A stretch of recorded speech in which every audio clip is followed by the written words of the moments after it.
Hi, everybody. My name is Micah Bournes, and I just wanted to talk to you about finding your voice. And the interesting thing about that phrase, it's something we hear a lot.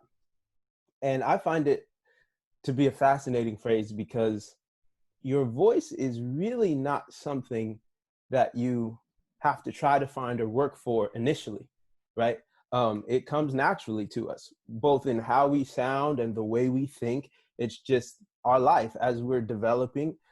We get to a place where when we begin to communicate, we have a certain style.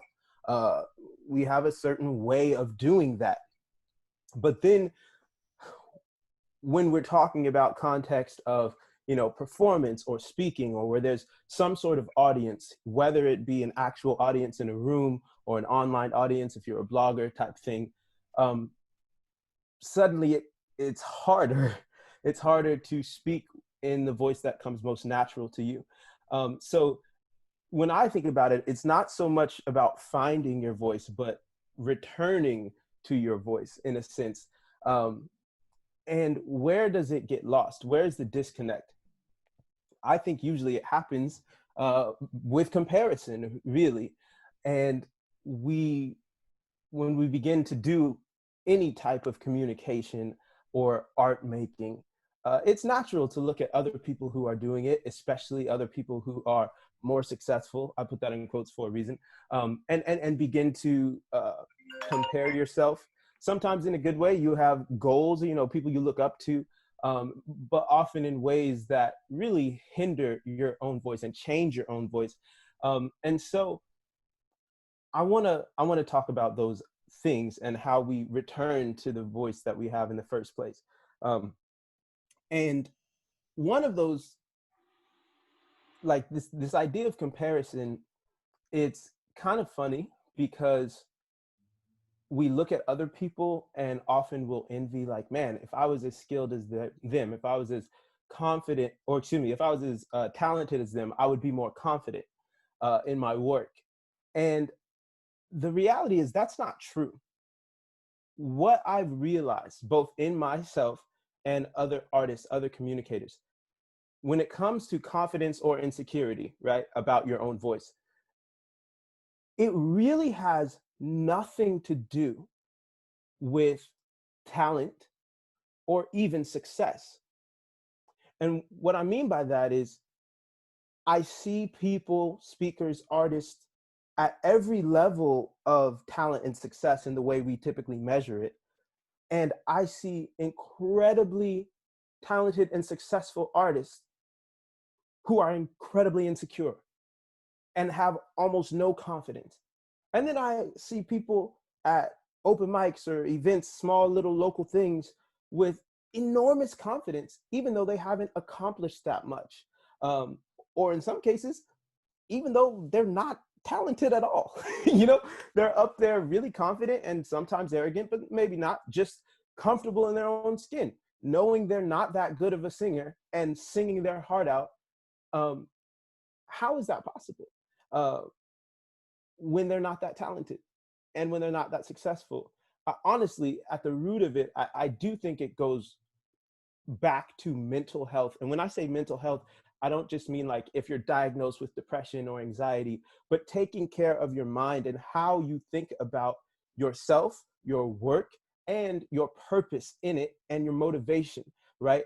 Also, your own particular definition of success. When you have those things well defined, it becomes easier to be comfortable in your own voice, no matter what is happening, no matter who else is more or less successful than you, because it's not no longer about that type of comparison. But just another example of when I say it has very little to do with talent or success. I remember listening very recently to a podcast where a famous music producer, Rick Rubin, was interviewing Andre 3000, who is a well-accomplished rapper. He was half of the group Outkast, and they're one of the most successful rap groups in hip-hop history. And together, they made a lot of dope music. And then Big Boy, who's the other half of Outkast, started making solo albums. And Outkast hasn't toured for a long time as a group. But Andre 3000 has never made a solo album, and he's featured on other people's albums. And Rick Rubin asks him, he says, "Hey, Andre, are you working on any new music? Can we expect an Andre 3000 solo album anytime in the near future?" And Andre says, "You know, I'm just not confident enough. When I sit down to create, I'm just not confident enough." And I'm up here watching this like, how in the world? Like, are you not confident in your own voice and skill? You're Andre 3000. Like, you are what everybody wants to be. and still, but it had nothing to do with the fact that he wasn't successful or talented. His confidence was weak. And he talks about mental health on that podcast as well. But he also talks about comparison. And for him, it's like, who do you compare yourself to? You're already at the top of your field. And he was actually comparing himself to his older self. He was like, we were so successful when I was young. Sometimes I worry that I can't make anything that's better than what I already made. And I'm like, oh my gosh, you know, we're all thinking once we get there, we'll be good. And it's like, nah, if you don't really take care of your mindset, it really doesn't matter where you're at. You're going to find some reason to doubt yourself. And that's why I say the primary thing is taking care of your mental health. So how do we do that? How do we think rightly, you know, about what we're doing and why we're doing it and what success means? I think success has to be defined individually and specifically. Like culturally, usually the way we define success as a speaker or an artist is kind of twofold. It's following. So if you have a whole lot of people who follow your work, and it's also finances. If you are making a lot of money off of your art, off of your speaking, you know, for a lot of people, that's the difference between, and I'm speaking as an artist, between a legitimate artist and one who's not, a full-time artist. Like your art becomes legit once you can pay all your bills off of it, once you're making money off of it. Then it's not this part-time dream you're chasing. And that's just not true ever. Like nothing you're doing is only valuable if you make a lot of money off of it. So I think that's a bad way to define success. And I also think number of followers, how big the crowd, again, whether an actual crowd or you're getting invited to big things or online following, I think those are really unhealthy ways to define success. And part of the reason why so many people are always anxious and feel like they're not good enough yet because they're not making the type of money or have the type of followers. But for me, when I think about the idea of success and motivation, those are tied. What is the purpose? What is driving you to do what you do? And I remember talking to a friend who, I'm a musician and a poet, but I was getting in a conversation with a friend about, you know, this idea, what does success mean? And she tells me, well, you know, a buddy of mine said that his definition of success as a poet was not to sell a lot of books, was not to get his poetry printed in literary magazines. He says, I felt successful when I published a book and I took it and I handed it to my mother. And I said, I wrote that. And she was so proud because no one in his family had done anything like that. And to be able to hand his mother his book of poetry, everything else was just icing, you know, cherry on top. Like, but he's like, I'm done. I did it. This was, and I thought that was a beautiful, for him, a beautiful definition of success. I know for me, I want to create work that helps people, no matter how many or few, right? And so there have been times where I've performed in crowds of thousands, and there have been times where I've performed in coffee shops for a group of 10 people, like literally, and sometimes even less. And it's not that I just like seek praise, right? But I remember some of the times where I feel most confident in, I know I'm doing something worthwhile. I know that my voice is important, is in some of the tiniest venues. And one random person will come up to me and they'll say something like, I needed to hear that poem, or that, you know, that thing you said here, that got me thinking, that helped me heal. And in moments like that, I remember those moments because I'm like, if I never make a single dollar off of this the rest of my life, um, and if I never become famous with millions of followers on Instagram, to know that I'm writing and creating work that this one person feels help them heal or challenge their thinking, change their mind on something important. That's my definition of success. And so as long as I'm doing that, I feel successful. And so I would ask you, what does success mean to you? And once you accomplish that, then who cares how much or how little money you make? Good. I hope you make as much money as you can creating work that is good, but you can make all the money and still feel unsuccessful, right? If I was making work that got me a lot of income, but wasn't having any meaningful impact on people or is encouraging to do things that I didn't believe in, then I wouldn't be successful to me. So I think another reason people doubt themselves is because they feel like their voice is not unique. And I had a friend, she's from the Midwest. She's a white woman who cares deeply about justice. But I remember in a conversation with her, she was like, I'm just this like conservative Christian white woman from the Midwest. Like, what do I have to say that other people aren't saying? Also, they're probably saying it better than me. Like, why do I need to use my voice when I can just support someone like you, Micah, or women of color who have studied this and have PhDs and all these things? She cared deeply, but she just felt like her voice wasn't important because it wasn't unique enough. And I think that's a huge issue, and people are trying to, what's my angle, right? Like, how can I twist my story or my approach so that it seems cool and stands out? And again, I don't think that's necessary. Every human being is unique, right? I do understand there are certain times and issues that maybe you do need to get out the way and use your privilege to let other people speak instead of trying to say it yourself. But there's a lot of times where we need all hands on deck. Anyone who cares about this needs to be speaking about it. So how do we approach it? What I told her was, this is the thing. It's not about being the most articulate all the time. Or first of all, there's nothing new under the sun.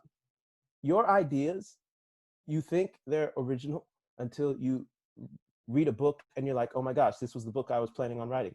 Until you hear a song and you're like, this fool stole my punchline. Like, I wrote in my rap, literally, I've done this multiple times. I've written songs and then I've listened to other MCs and be like, how he steal my lines? Like, but the point is, in some senses, like, it's okay that your ideas aren't all the way original, because every person has their own sphere of influence. So I could hypothetically be 10 times more famous and popular than you, but your sphere of influence is unique and important. So for example, she's from a small, tiny town in the Midwest, right? And I'm like, I've never been there. She was born and raised there. She has all kind of relationships in that town. There are people in her town who have no clue that I exist. So her and I could be saying the same thing. And let's just say some of the things she was afraid of were true, in the sense of, okay, let's say I was way more profound and articulate in how I explain this thing. But guess what? The friends that she grew up with and went to high school with, the friends that she has in that town, they know her, they love her, they respect her voice. Also, they don't know I exist. So it's not, they're not even comparing it to, well, this was nice, but Micah said it better. It's, who's Micah? My friend is saying something and I'm paying attention. And so to acknowledge, like, every person has a sphere of influence, again, no matter how small or large. And there are so many people who would listen to you before they would listen to some professional, because they just don't care or don't know that professional, but they know you and they respect you and they love you. And so that's an important responsibility. And instead of minimizing the importance of your voice because you're not as famous as someone else, don't worry about who's not there. You know, pay attention to who is there and give your whole self and your whole art to whoever is following you, right? And have just as much enthusiasm to share the beauty and the art and the truth that you have with 5 people as you would with 5,000 or 5 million. And so, yeah, acknowledging that every person has a particular sphere of influence, whether or not you're the most articulate. And also, the thing is, back to her thing, my voice isn't unique enough. Your story is literally the thing. You is what makes what you do unique, right? We have 25,000 people who got the exact same education and read all the same books and have all the same knowledge. And still, we would be drawn to certain people over others. And that's not even necessarily because one is smarter or better, but just certain people's way of thinking and certain people's personal experiences resonate more with us than others, right? And so I think people have this kind of like idea of perfection of I need to get better in these ways, where I'm like, because it is you and your life and your story that makes you unique, then that's what you need to bring to whatever you do to have your unique voice. Put yourself in it. So for example, I didn't study, I care a lot about justice issues, but I didn't start out talking about justice issues. Neither did I go to school for it. I never studied these things formally. I've read a lot of books now, but never in like an academic context to become some type of activist. That wasn't the plan. The way I got into justice issues was when I started writing songs and poems. I just wrote about my life. The thing is, I was a young Black kid growing up in America, right? I was 18 when I started writing hip hop and 20 when I started writing poetry. And I wasn't like, let me talk about institutional racism and, the history of slavery and the imbalance in economics, blah, blah, blah, in the Black community and how healthcare, blah, blah. It was none of that. It was, I'm writing about my experiences. And I go to open mics and I would spit and people would come up to me afterwards and they would say things like, I love how you talk about justice. And I was like, I wasn't talking about justice. I was just talking about, I was talking about my life, but I realized, oh, it is there. And it was fascinating because it was just happening naturally, but it took vulnerability. And that's the hardest part. You want to have a unique voice. You have to be willing to be vulnerable and open yourself up. And not just tell your stories in ways that always makes you look like the hero or whatever, but to really share, and this will look different depending on the different art forms, but to really share your whole self and to share your shortcomings and to be a real human, not just some super polished, super intelligent speaker or artist, but to say, hey, this is my struggle. This is where I started. I'm still in the process of healing, or I'm still in the process of unlearning some of these prejudice, racist, sexist things that I believe. Don't look at me as an expert. I'm gonna give you examples of both when I did things right and when I did things wrong. I'm gonna invite you into my story because that's what makes me unique, instead of just hitting you with a bunch of facts that are kind of distant from who you are as a person. And that's one of the things I find most compelling about the way we interact with celebrities on social media. One of the things we love most is just the window into their life. Like, I know Chance the Rapper is a dope rapper. I listen to his music. But when I follow him on Instagram, I get excited when I see him playing with his daughter. It just creates a connection. It's like, oh, this is a real person. And now, whether imagined or real, once people feel like they can relate to you or feel like you're their friend or someone that, isn't just this super talented, distant person, which creates this kind of idol worship of celebrity, but instead like, oh, they're a real person like me. And that opens people up more to receiving the things you have to share and to hearing your voice, because it feels less like a polished brand and more just like another human communicating something that matters in a beautiful way, um, and is someone they can relate to. So yeah, returning to yourself, vulnerability, check your own motivation. Why are you doing what you do? What is your idea of success?